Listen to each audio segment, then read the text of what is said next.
Dans cet épisode, je tente de répondre à cette fameuse question. Est-ce que ça devrait être du contenu gratuit ou du contenu payant? Parce qu'évidemment, la réponse, tu t'en doutes, c'est pas blanc ou noir. Ça demande un peu plus de réflexion, un peu plus de nuances et c'est pour ça que je prends le temps de t'expliquer comment s'inscrit dans une stratégie le contenu gratuit versus le payant et comment guider ta propre réflexion sur le sujet.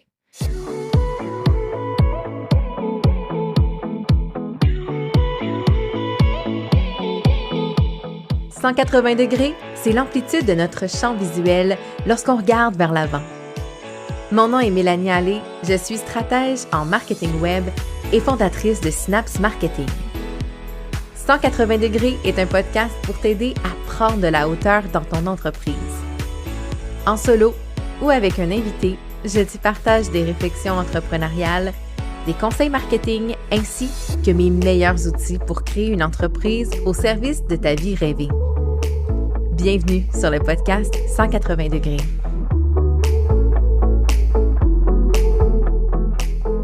Salut à toi, j'espère que tu vas bien. Alors, dans ce nouvel épisode, j'ai envie d'aborder cette question par rapport au contenu.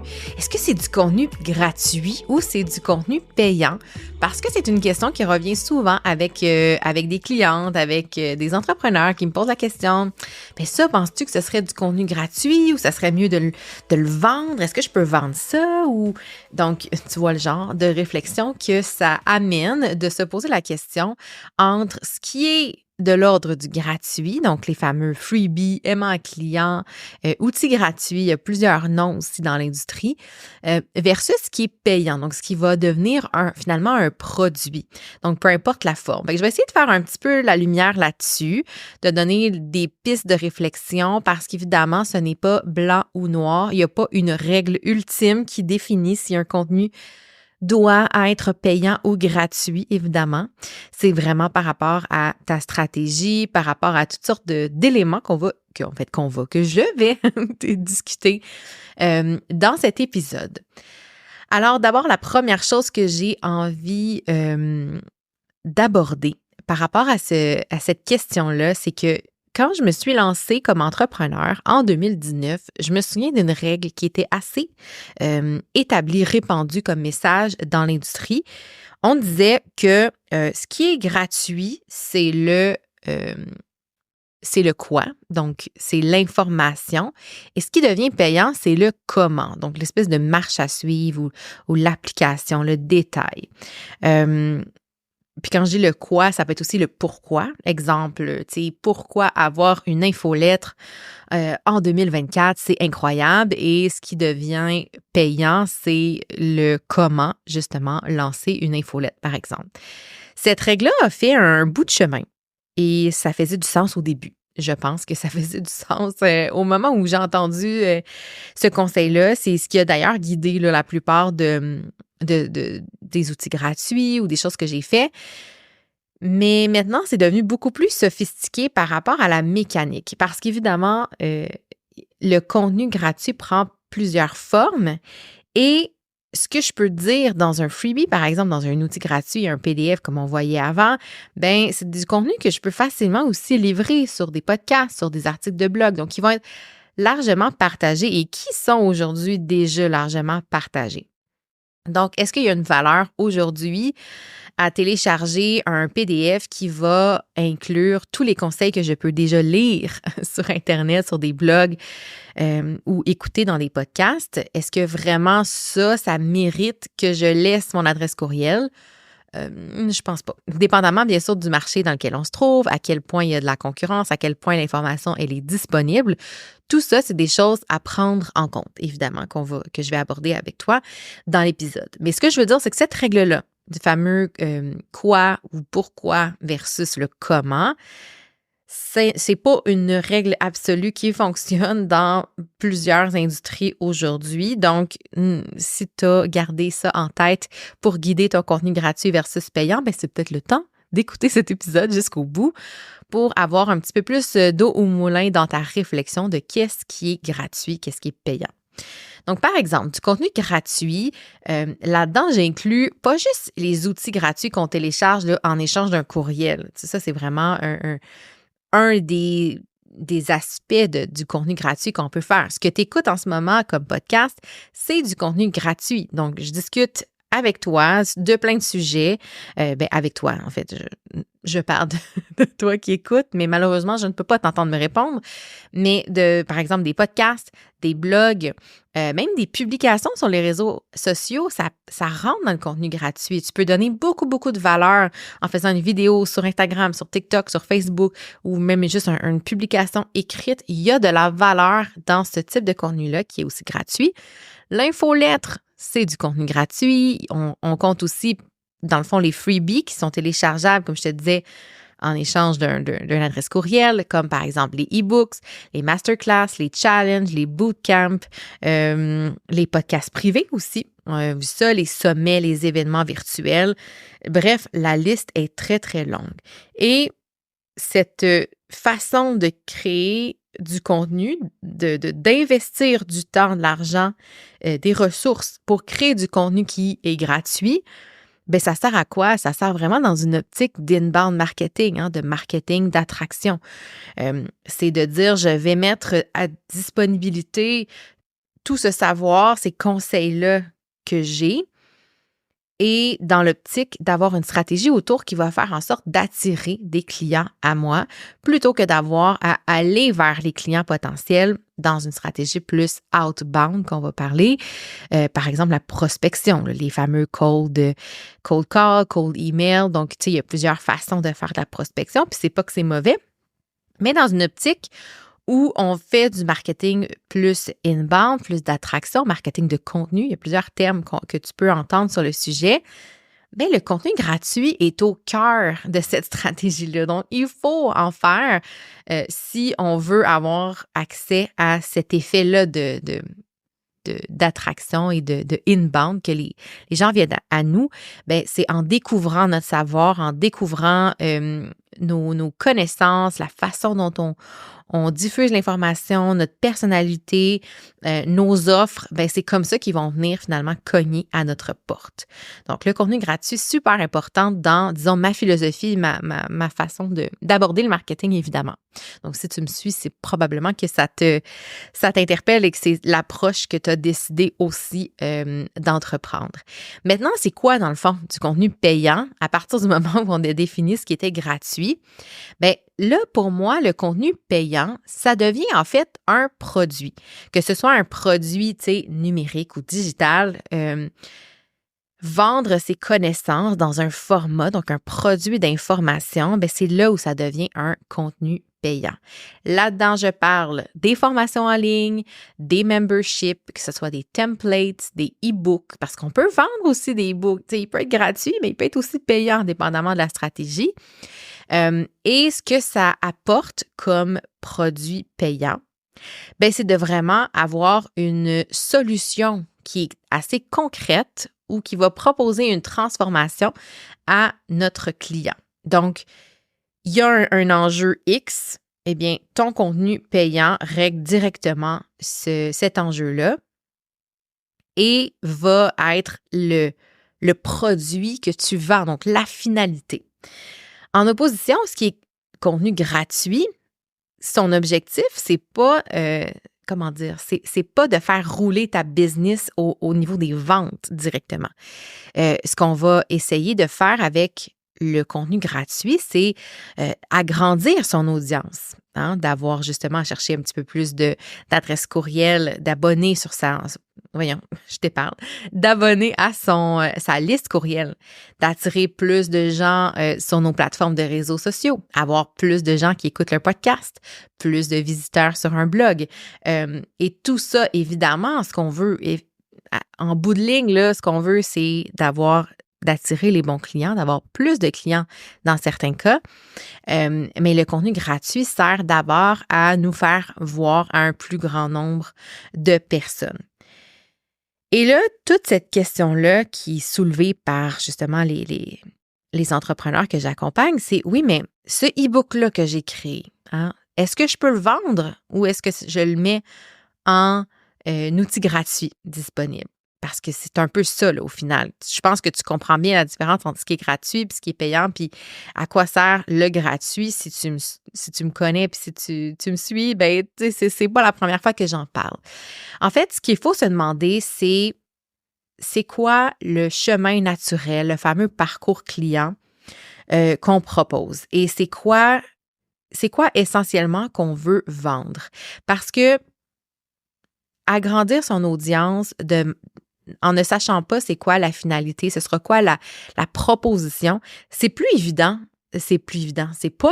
pardon, de savoir à ce moment-là, OK, mais quel outil gratuit ou quel contenu gratuit va le mieux faire découvrir mon univers, mon expertise et mener finalement à des clients. Donc ça, c'est le nerf de la guerre, selon moi, c'est vraiment ça. Parce que combien de fois on va voir des outils gratuits ou du contenu qui est excellent, est pertinent, fait du sens, mais a aucun lien avec ce que la personne propose par la suite. C'est-à-dire que si tu me parles, exemple, je sais pas moi, ton contenu gratuit, c'est un podcast, je sais pas, où tu abordes le human design, par exemple, le design humain ou l'astrologie ou peu importe, mais que toi, dans ce que tu vends comme accompagnement, il n'y a pas vraiment ça qui est inclus. Il n'y a pas vraiment de human design ou d'astrologie. Ben, c'est que là, tu vas attirer des gens qui sont passionnés par ce sujet-là, mais en bout de piste, là, une fois qu'ils vont dire « Hey, j'aime bien ce que tu fais, j'aime bien ce que tu proposes, j'ai envie de travailler avec toi », ben là, c'est « Ah, ben, tu sais, parce que moi, ce que je vends, c'est un peu plus ça ou c'est pas tout à fait ça. »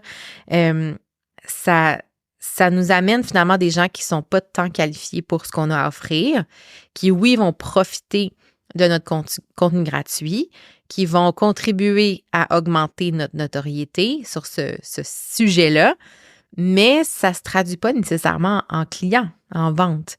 Donc, tu sais, il y a des limites à créer pour créer aussi, là. Tu sais, faut que dans ta stratégie, il faut que ça ait du sens.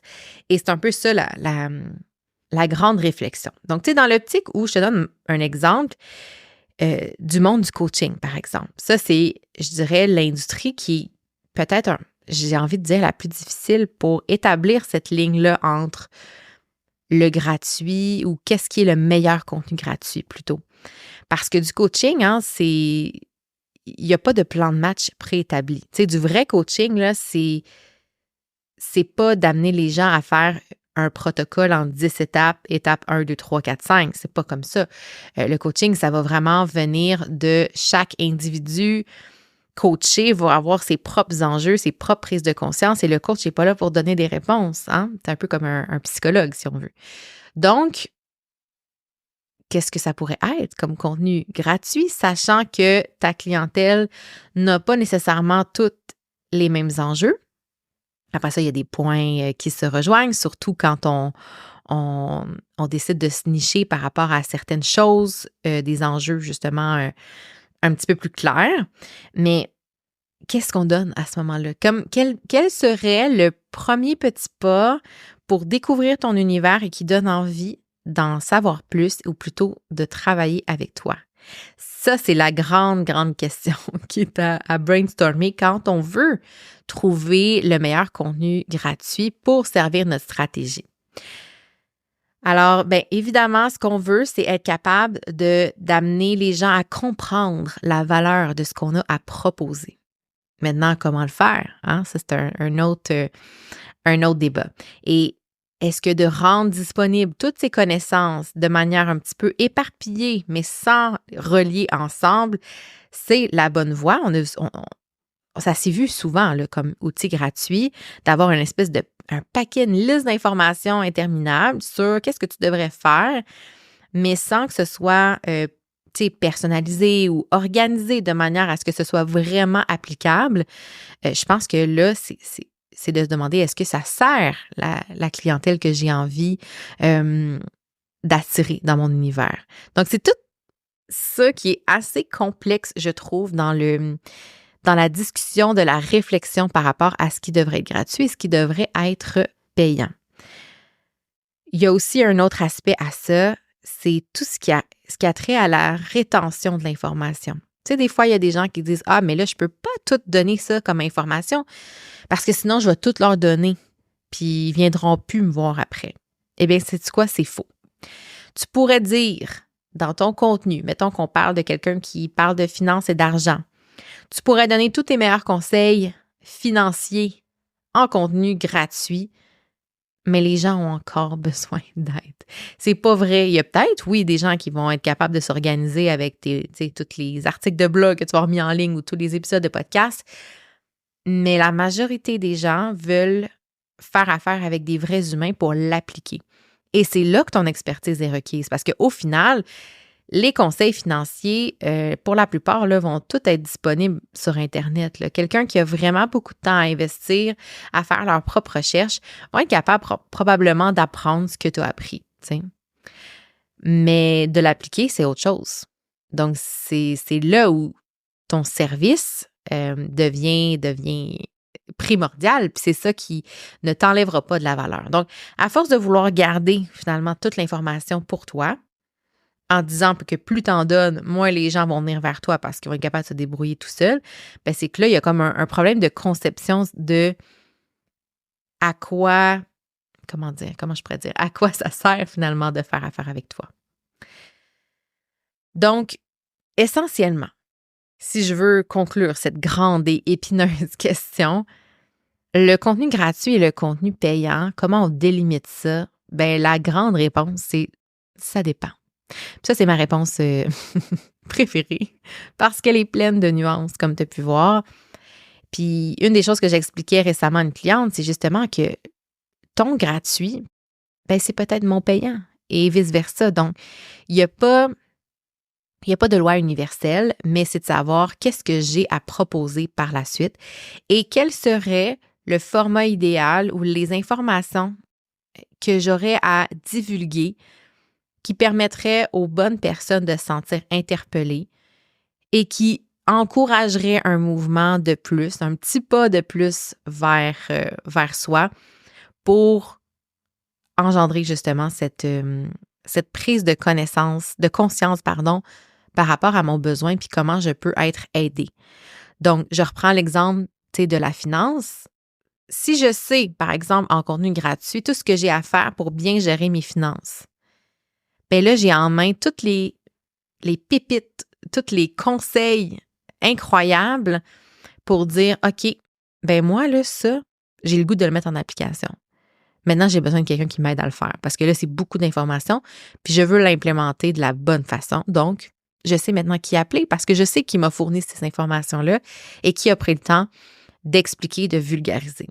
Donc ça, c'est tout là, la clé au niveau du marketing de contenu. Pourquoi on crée autant de contenu gratuit? Parce que évidemment, ça fédère les bonnes personnes, la bonne communauté qui va déjà partager nos valeurs parce qu'on les a préalablement communiquées et qui, quand vont avoir besoin de faire ce premier pas, ils vont savoir à quelle porte cogner. Et c'est ça l'idée du marketing de contenu. Et c'est pour ça que il n'y a pas de loi universelle. C'est que le petit pas va être différent peu importe le parcours, en fait, selon le parcours client que tu proposes et qui va guider, en fait, toute ta stratégie. Donc, en conclusion, ce que je t'invite à faire, c'est de peut-être prendre une grande feuille blanche, un grand crayon, en fait, le crayon que tu veux, et d'inscrire c'est quoi les étapes pour arriver, en fait, ce serait quoi les étapes préalables que ton client idéal ferait avant de cogner à ta porte. Est-ce qu'il y a des choses que tu aimerais qu'il sache pour prendre conscience de son besoin? Est-ce qu'il y a déjà des prises de conscience que tu aimerais l'amener à faire pour qu'il puisse saisir toute l'amplitude, le pouvoir de tes services? Et si oui, d'écrire un peu c'est quoi ces étapes-là. Et par la suite, d'identifier quelles sont les étapes qui se transposent le mieux, le plus naturellement en contenu gratuit. Et ensuite, de définir c'est quoi les formats de ce contenu-là gratuit. Donc, à la lumière de tous ces partages, j'aurais envie de te lire, de t'écouter, de t'entendre, bref, sur cette grande question-là. Est-ce que tu penses que ton contenu gratuit est le bon présentement pour amener tes clients idéaux à venir cogner à ta porte? C'est la question que je te pose et sens-toi libre de venir me partager ça sur Instagram, sur Facebook, sur la plateforme de ton choix finalement. Ça me fait toujours un immense plaisir d'interagir avec vous. Je le dis souvent, je le répète, je le sais, mais c'est vraiment vrai. Puis je pense que plus j'en parle, plus vous venez me jaser. Fait que je suis bien contente de ça. Et sur ce, évidemment, je te souhaite une belle semaine. Je te dis à la semaine prochaine pour un autre épisode de 180 degrés. Bye tout le monde!